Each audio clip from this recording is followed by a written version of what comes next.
шексем деп ойлаймын. Жақсы, рахмет.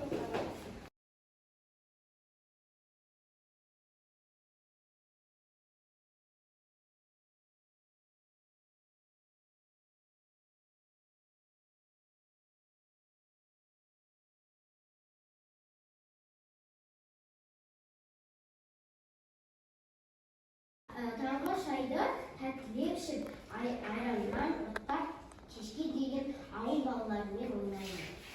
Ауылда менің достарым өте көп. Біз түрлі ойындар ойнаймыз. Асық, ләңгі, аударыспақ, күрес және тағы басқа. Бұл ер балалар ойнайтын қызықты ұлттық ойындары. Қай жерде болмасын, ер балалардың бастары қосылса футбол ойнайды. Сол секілді біз де бұл ойынды жақсы көреміз. Жаз айларындағы тағы бір ерекшелік кешкілік кездің қызықтары. Көрші балалармен аулада ойнаған ойындар қызық үстінде қызық бола береді. Кешкі масатыдай құлпырған дала, салқын самал, жел керемет күйге бөліп, уақыттың қалай зымырап өтіп жатқанын байқамай қаласың. Жаз айларындағы әрбір саяхат өте тамаша. Дегенмен жол мезгілдерінің қайсы бірін алсақ та, әрқайсының орны ерекше. Жақсы. Сонымен не істеуіміз керек? Өзімізге не алуымыз керек? Ой, Атия, жұмсайын. Көңілге барған кезде өзіңе қауіпсіздік заттарын алу керек. Мысалы, күндегі киімге киіп бармау үшін күндік заказать крем, су және де отшақ. Түнде қалған десең отшақ бол. Және отшақ қана киіп кететін кезде мені өшіріп кету. Өшіріп кету керек, абай керек. Жазушыларға шыбын-шіркейден қорғайтын Жаппа майларды, және палатка дейді ғой қазақша. Палатканы таңылса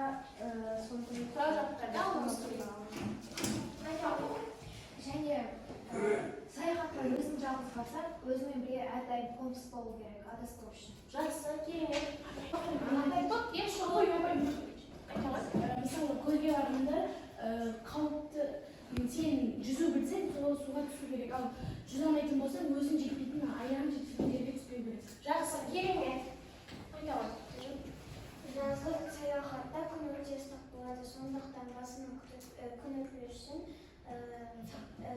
Арнайы бас көзімізге көзілдірік тағуымыз керек, иә? Жақсы, жарайсың. Яшық таңдаймыз, күн таңдаймыз. Қандай ма? Қай яшық ашамыз? 7. 7. Даусы шығарып оқыз қақты? Төл сөз автор сөзінің аясында арналасқан қандай тыныс белгілері қойылады? Қандай тыныс белгілері қойылады екен? Абай болмақ. Қазір Болдық. сызықша.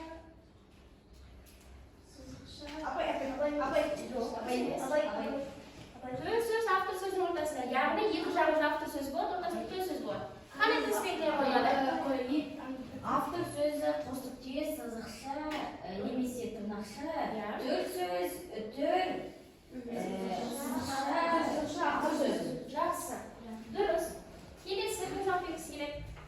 Мен. Мади. 2. Төл сөз дегеніміз не? Төл сөз дегеніміз бір сөзінен еш оны мазмұндап айтпай, тура осындай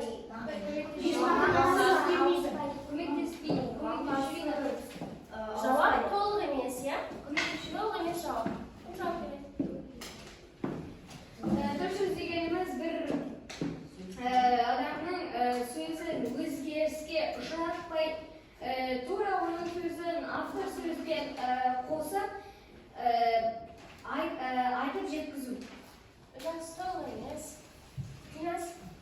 Төл сөз дегеніміз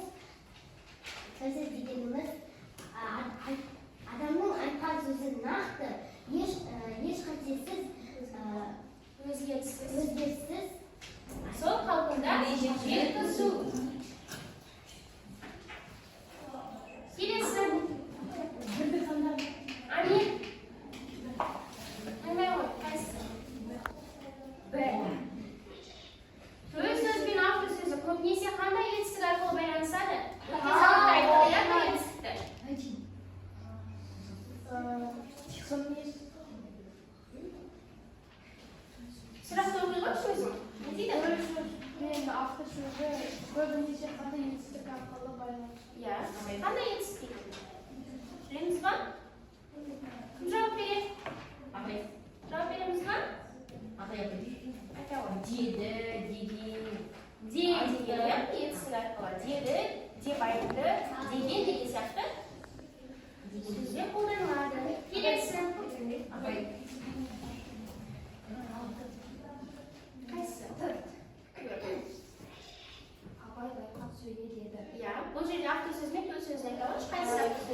Апай деген автор сөзі және байқап сөйле деген төл сөз, деді деген автор сөзі. Ya, nega bayqab сөйледен кейін lep belgisi bor? Nega lep belgisini qo'ygan? Өйткені ол бұйырып сөйледі. Buyurib söyledi. Жоқ, бұйырып. Buyurib söyledi. Dürüs. Kelasi. Qaysi? Yes. O, автор сөz deganimiz ne? Автор сөз дегеніміз төл сөзден кейін немесе төл сөздің алдында деген, деген Толығын абайда, бірақ абай қате деп те айтпаймыз. Сөйлеушінің сөзін қай уақытта қалай айтқанын өз сөзіне өз сөзін қосып Жеткізуі. Дұрыс. Өз сөзді кімге, қалай, қай уақытта айтқанын автор өз жанынан қосып айтқан сөзді автор сөз деп айтамыз. Мирас айтыңыз. Нұртас. 6. Бөлу сөз дегеніміз не екен? Ол төл сөзді басқаша мағынада Азия. Бұл неді өзгеріске ұшырап айтылатын сөз. Не өзгеріс? Сөйлеу сөз емес, неді мағынасы өзгермейді, бірақ кедергіге ұшырап айтылады. Өзгеріске ұшырайды. Ол төл сөзді өзгертеді, бірақ оның мағынасы өзгермейді. Толығын десе. Төл сөзді Төл сөз дегеніміз біреу төл сөздің ойымызды жинақтап, сосын қолымызды сөйлеген. сөздің мағынасы өзгеріске ұшырап, Мағынасы өзгермейді деп айтамыз. Біреу сөз адам айтқан сөзінің мағынасы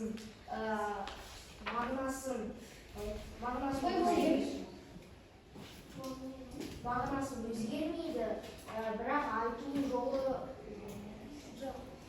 Жақсы. Біреу сөз дегеніміз Төлеу сөз дегеніміз ол төл сөз бен төлеу сөздің мағынасы өзгермейді, бірақ төл сөзді төлеу сөзге айналдырсақ, оның сөйлемі өзгеріске ұшырайды. Төлеу сөз дегеніміз біреудің айтқан сөзін өзгеріске ұшыратып жеткізу, бірақ мағынасы өзгермейді. Ең соңғы сұраққа бізге жауап береді Мирас. Төл сөз авторы сөзінен бұрын келсе қандай тыныс белгісі қолданылады? Автор сөзінен бұрын кел. Автор сөзінен бұрын онда Иә. көтір жоқ.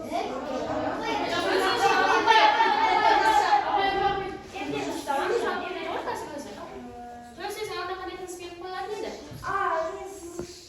Иә, сызықша немесе тырнақша. Сосын автор сөздің алдына автор сөздің алдына қандай тыныс беріп қойылады?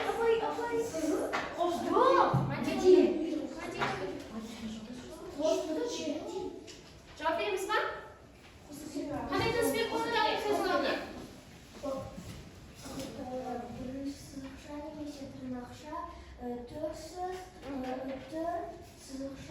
автор сөзі. Жарайсың.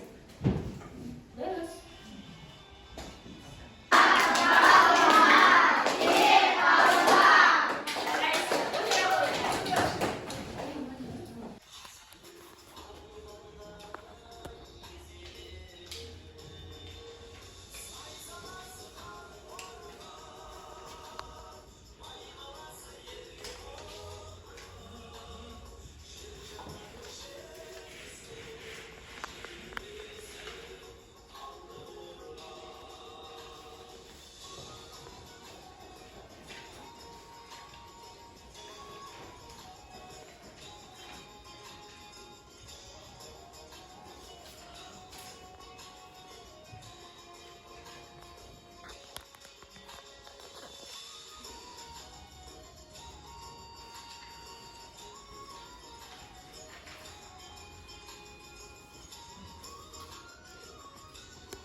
bir jarnama жасауға болады, иә?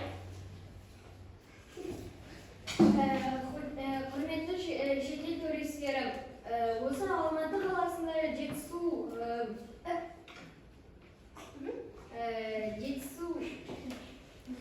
Жеріне баруға жерінде